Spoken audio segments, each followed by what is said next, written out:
Os órgãos públicos essenciais, eles não são disciplinados pela legislação. Não há uma legislação no universo de contratos públicos que diga esses órgãos aqui prestam serviços essenciais. Então, a própria jurisprudência ela é oscilante e os tribunais decidem às vezes de um jeito, às vezes de outro jeito, e nós, com esse custo do Brasil, temos que nos virar para sistematizar isso tudo e criar rotinas e fluxos de trabalho para os departamentos financeiros que eles consigam apertar certos botões com tranquilidade, tá? A gente tem uma ideia de bom senso. A gente tem citações na lei da greve, na lei das concessões e até no Código de Defesa do Consumidor que nos ajudam, tá? Aqui tem até um precedente antigo que ele faz uma analogia justamente com a lei da greve, que a gente vai dar uma olhadinha aqui, ó. A lei da greve vai chamar de serviços essenciais abastecimento de água, assistência médica e hospitalar, distribuição de medicamentos, telecomunicações e processamento de dados. O marco legal da internet coloca dados em geral como um serviço essencial também. De nossa parte aqui na Garraça Azul, nós entendemos que a melhor fonte para entender se um órgão presta serviços essenciais ou não está na atividade material que o órgão público executa lá na ponta. E podemos utilizar também para evidenciar isso para a própria administração ou mais tarde para o Poder Judiciário a partir das unidades orçamentárias e das naturezas de despesa orçamentárias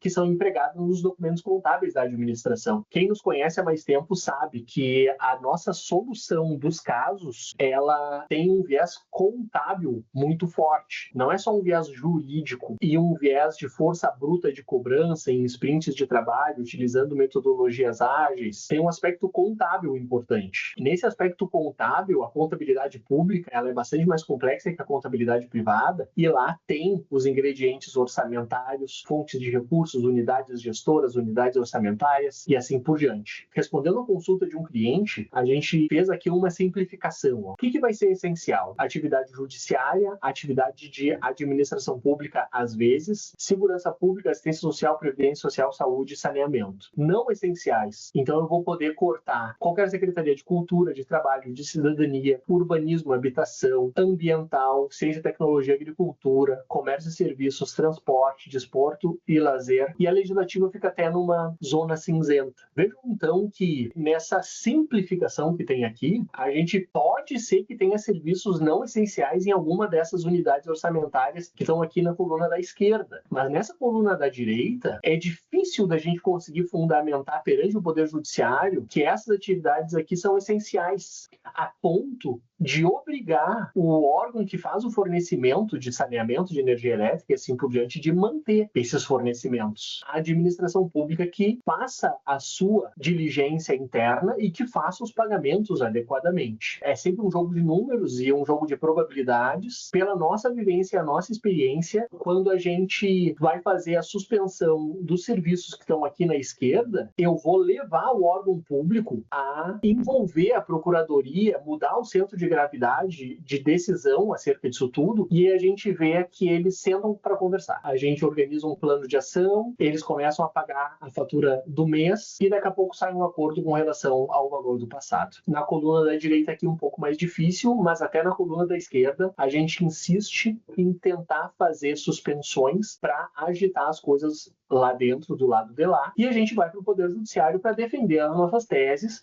e muitas vezes a gente ganha também. Aqui na contabilidade do órgão, a gente vê que as codificações orçamentárias, elas próprias nos trazem ali na unidade orçamentária o DENIT, por exemplo, uma função de transportes. Eu posso pegar isso direto do contrato e colocar lá no processo para facilitar isso na defesa de uma liminar que venha contra mim. Eu também tenho nas ações e nos subtítulos das classificações programáticas elementos de prova que mais tarde vão me dar conforto. Então, claro que é importante, né, gente? E isso pode até recomendar uma revisão de fluxos internos de acolhimento do novo cliente, entidade pública, para que a gente tenha estruturado dentro do nosso sistema esses ingredientes e dessa forma, na hipótese de inadimplemento, conseguir ter ações mais ágeis e rápidas para fiabilizar as suspensões e saber se eu posso suspender ou não. Na natureza de despesa, categoria econômica, grupo da natureza da despesa, modalidade de aplicação, tem outros ingredientes que vão nos ajudar a saber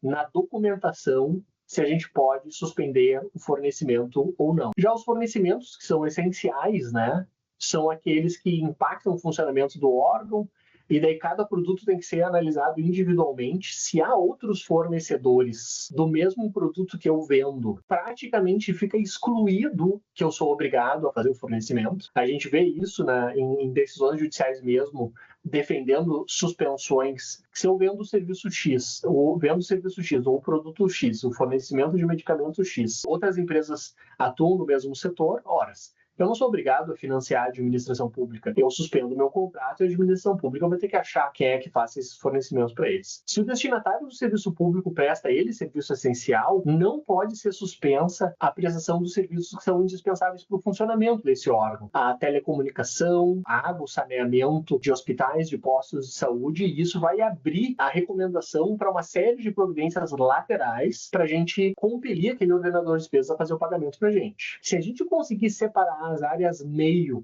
das áreas fins, eu vou poder suspender das áreas meio. Difícil no saneamento em particular, eu tenho quebrado a cabeça com relação a isso, porque a conexão é única para várias unidades dentro de um condomínio, por exemplo. Então, dentro de uma administração, um posto de saúde, um hospital, eu vou ter uma comunicação única. Ao contrário das telecomunicações, eu não posso suspender aquele número de celular. Então, isso traz uma camada nova de complexidade que precisa ser avaliada no caso concreto. Então, há vezes que a gente precisa pegar a pastinha e ir lá no devedor para olhar como é que ele funciona, já aproveitar para fazer uma cobrança, mas pensar em talvez a notificação acenando uma suspensão, ainda que tecnicamente inviável, afirmando que tornaremos tecnicamente viável isso a partir de certas alterações, né? Uma outra camada importante disso que eu deixei de falar é que uma coisa é manter a ligação por inadimplência, outra coisa é manter a ligação apesar de irregularidades, vícios de contratação. Se não há um contrato dentro da administração regrando aquilo ali, isso não está registrado dentro do órgão, isso está no Ministério do Ar.